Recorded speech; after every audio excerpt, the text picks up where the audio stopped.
إن هذا القرآن يهدي للتي هي أقوم ويبشر المؤمنين الذين يعملون الصالحات أن لهم أجرا كبيرا.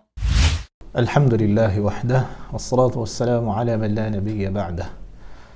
abalungi abatulaba tukyagenda mu maaso n'omusomo gwaffe okukwatagana ku bufumbo nga tugenda kulaba nakulabiro kye bayita huquuq alwalidain. Abazadde bye beetaaga okukolebwa, kugamba abaana balina okukolera abazadde baabwe.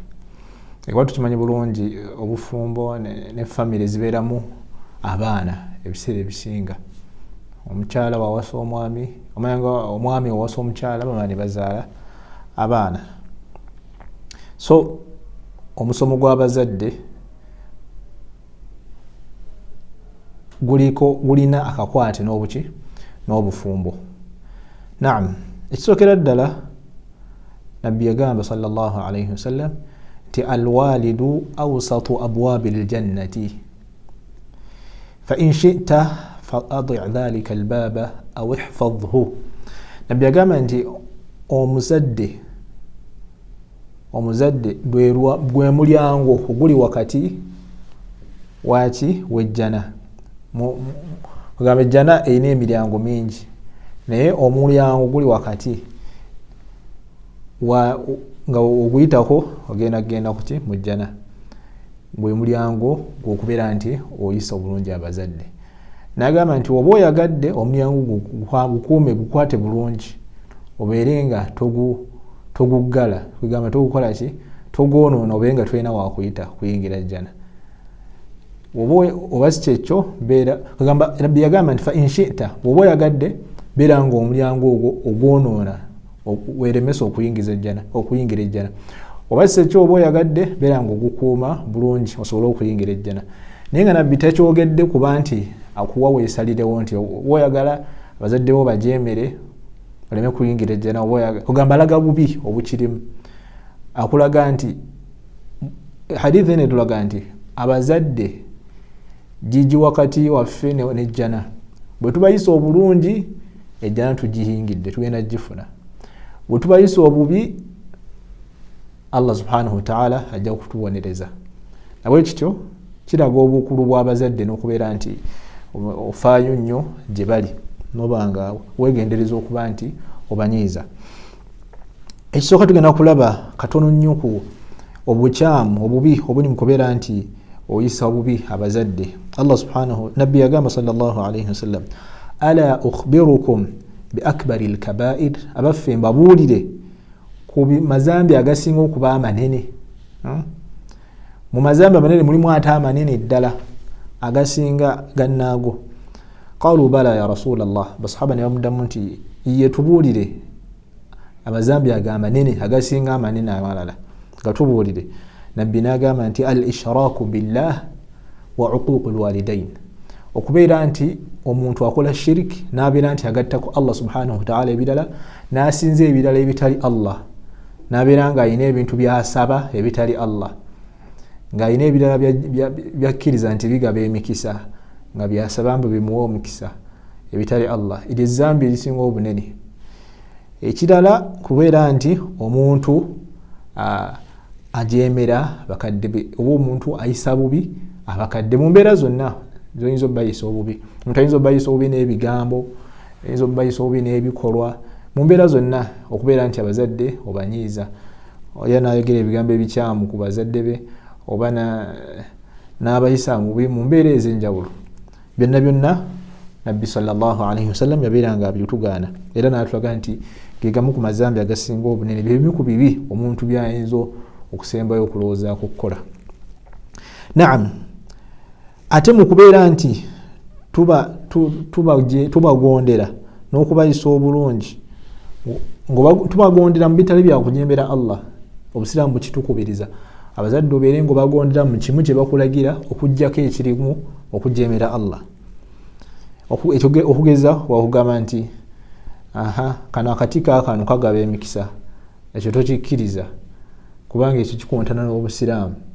nakugamba nti kino kibbo olina okuteekamu sente sente za ebintu ebyo byekishiriku ebintu ebyo ebyekirogologo ebyo bityo byonna ebikwatagana n'okubeera nti ogatta ku Allah ekintu ekirala n'obanga olina ekirala ky'osaba ekitali Allah abazadde bakikulagira ekyo tokikkiriza n'ebirala byonna ebyobwononefu baba bakikulagidde tokikola naye mu birala bayise bulungi bwaba tebakulagidde kibi kikontana na busiraamu olina okubeera nti obagondera Allah yagamba nti wasayna al-insana biwalidayhi husna wa in jahadaka litushrika bima laysa laka bihi ilmun fala tuti'huma Allah subhanahu wa ta'ala tugamba nti twalagira omuntu abeerenga ayisa bulungi abazadde naye nagamba nti webakulagira abazadde abo beerenga ongattako ekirala ekitali Allah obeerenga okola shiriki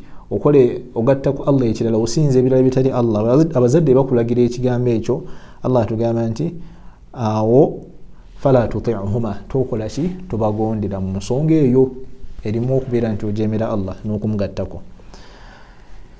ekirala al-ihsan ilayhima okubeera nti abazadde obayisa bulungi naddala nga bakaddiye kigambo kikulu nnyo kyetaagisa okubeera nti omuntu ayisa bulungi abazadde be naddala mu kaseera nga bakaddiye kuba mu kaseera kuba abanafu omuntu aba alabanga afunye waazi oba afunye ebbeetu eri okubeera nti asobola omumujemera n'obutamu kuba alaba talina kyagenda mukola ate awo kibi nnyo tulina okuba nti twegendereza nnyo abazadde ate bakaddiwa ate nekiyitirira okwegendereza kulina okuba kw'amaanyi nnyo نعم الله يقول وقضى ربك ألا تعبدوا إلا إياه وبالوالدين إحسانا إما يبلغن عندك الكبر أحدهما أو كلاهما فلا تقل لهما أف ولا تنهرهما وقل لهما قولا كريما الله سبحانه وتعالى تقام أنت omulezi wa Allah yalagira muleme kubeera nti musinze ebirala okujjako ye Allah subhanahu wa ta'ala wabil walidaini ihsana muyisemera n'abakadde obulungi Allah yamala okubeera nti atulagira kubeera nti tetusinze kirala okujjako ye tusinze Allah yekka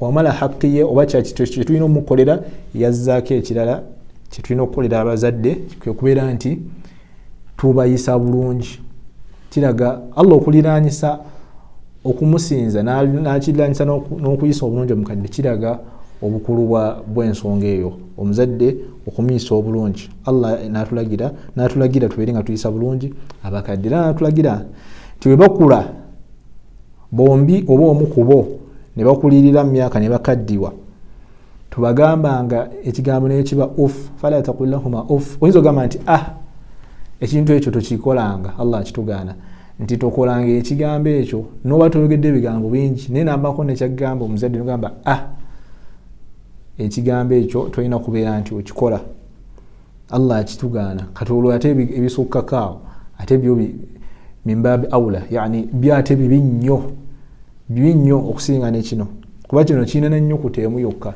naye ate ebigambo ebingi oba ebikolwa nga bibanyiiza bibanakuwaza tebikkirizibwa byonna wabula abazadde tulina bagamba ebigambo ebirungi ebigambo ebirimu ekitiibwa ebigambo ebibawa ebibassaamu ekitiibwa nga tetubakkakkanya naam mu nsonga esembayo tugenda okulaba mu kuyisa obulungi abazadde alwalidan alkafiran abazadde babanga si basiraamu tulina kukola tutya oli musiraamu maama wo si musiraamu oba taatawo si musiraamu wasiraamuka abaffe kyatteeka okubagondera okwanukula abazadde abo ne baba basiraamu oba si basiraamu kyatteeka okubeera nti ogondera abazadde bo kyatteeka okubeera nti ogondera bazadde bo olina okubeera nti obagondera kasiteke baba nga tebagamba ekintu kyakujemera Allah ate olina okubeera nti obayisa bulungi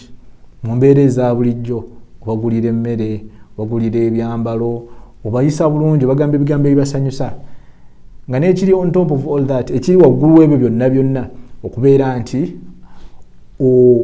obasikiriza obakoowoola mu mbeera ennungi okubeera nti bakola ki bakkiriza obusiraamu tobakaka naye olina okubeera nti obaagazisa n'obabuulirira n'obakoowola kubeera nti bakkiriza ekyengera ky'obusiraamu nga tobakase nga tokozeseza olulimi lubi wabula ng'oyogera bulungi obeere nga obakoowola eri obusiraamu. Allah subhanahu wa ta'ala agamba nti wa in jahadaka ala an tushrika bi ma laysa laka bihi ilmun fala tuti'huma wa sahibhuma fi dunya ma'rufa. Abazadde ebakugamba okubeera nti ongattako ebirala ebitalinze kugamba osinze ebirala ebitalinze Allah atugamba nti tobakkiriza tobagondera mu nsonga eyo, naye ate mu birala ebya bulijjo wasahibuhuma fi dunya ma'rufa, beera nga obayisa bulungi mu by'edduniya, obagulirayo kanyama, okola ki, bakutuma ekintu okikola ekitali mbwa haramu, ekitali kibi, beera nga obayisa bulungi mu nsonga endala wadde nga si basiraamu. Obufunzo bw'ekitalo ge gawamu ku mateeka agakwata ku ngeri gy'okuyisaamu abakadde. Hadha wallahu a'la wa a'lam wa barakallahu fikum, wassalamu alaikum wa rahmatullahi wa barakatuh.